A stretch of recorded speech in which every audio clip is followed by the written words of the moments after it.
Assalamualaikum warahmatullahi wabarakatuh. Perkenalkan, nama saya Lovina Aulia Dinata. Saya dari SMP Negeri 1 Losari.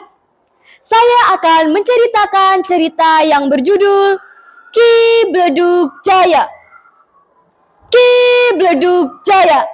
Pada abad 15, daerah Pagedangan masuk wilayah Nagari Galuh yang menguasai Jawa Barat sampai Cipamali, Brebes, Jawa Tengah. Tanahnya subur sekali, tapi masih tertutup hutan rimbun. Berada di sebelah Sungai Cisanggarung, sekarang perbatasan Jawa Barat dan Jawa Tengah. Agama yang dianut masyarakat waktu zaman tersebut kebanyakan agama Sanghyang. Tapi ada juga yang menganut agama Hindu dan Buddha. Saat itu, Nagari Galuh mempunyai rasa khawatir. Apalagi para tokoh besar yang beragama Sanghyang takut kehilangan wibawanya. Seperti Ki Arya Kidang Layaran yang sedang ngenes. Sebab putranya Raden Layang Kemuning turun keluar dari Adipati Galuh. Menghilang entah kemana. Parahnya tanpa berpamitan lagi. Akhirnya Ki Arya Kidang Layaran mengutus Nyi Ratu Layang Sari, adik dari Layang Kemuning, untuk mencari kakaknya.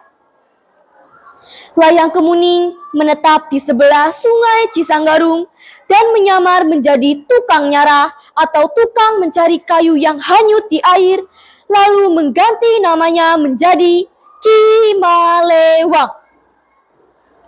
Pada suatu hari, Sungai Cisanggarung mendadak banjir. Semua yang ada hanyut. Ki Malewang yang sedang menyarah juga hanyut dan tersangkut di daerah Pagedangan. Layang Sari yang diutus ayahnya untuk mencari kakaknya, akhirnya sampai di daerah tersangkutnya Ki Malewang. Melihat ada pria yang sedang tertidur lelap di purwa, niat menolong tidak jadi. Sebab orang yang sedang tergeletak pingsan itu tidak mengenakan apa-apa. Akhirnya Layang Sari hanya mengalungkan selendang saja untuk menutupi tubuhnya. Layang Sari tidak menyangka bahwa orang yang ia tolong adalah kakaknya sendiri yang sedang dicari.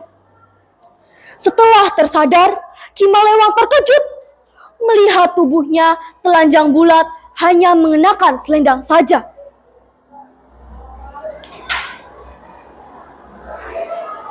Ki Malewang berpikir di dalam hati, siapa yang memberikan selendang ini? Singkat cerita, di Pagedangan, Ki Malewang membangun sebuah gubuk dan pepohonan di sekitarnya ditebangi dijadikan tanah sawah. Tempat itu subur sekali. Banyak orang yang mengolah sawah dan tinggal di sana. Mbah Kuwu Cirebon mendengar bahwa di wilayah barat Cirebon ada pedukuhan yang menganut agama Sanghyang. Akhirnya Ki Malewang diajak menganut agama Islam. Ki Malewang menerima, begitu juga pasukannya. Untuk meyakinkan pertanda setianya, Ki Malewang dan pasukannya mengucap sumpah di depan Mbah Kuwu Cirebon.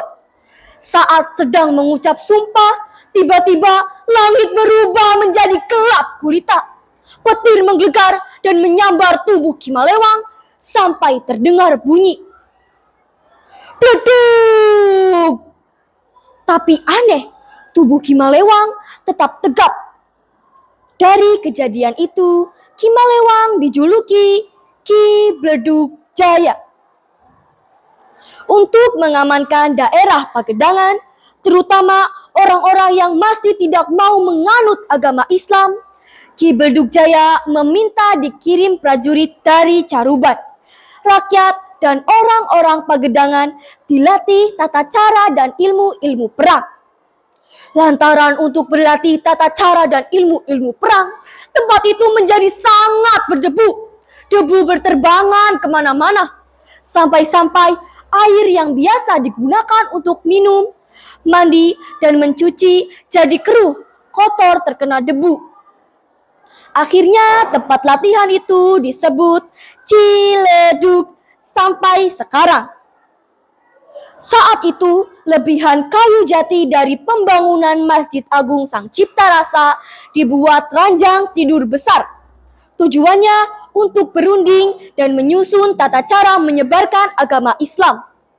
Ranjang tidur besar itu disebut Balai Kambang Ranjang.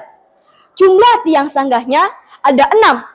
Maksudnya untuk menghormati jasa 6 satria dari Galuh, yaitu Ki Belduk Jaya, Ki Gagak Sigalaga, Ki Angga Raksa, Ki Kokol, Ki Jalakrawa, dan Nyi Godong Lamaranti. Ranjang tidur besar yang disebut Balai Kambang itu juga dikhususkan Ki Belduk Jaya untuk menyumpah orang-orang yang baru masuk Islam, supaya tidak kembali lagi menganut agama Sanghyang.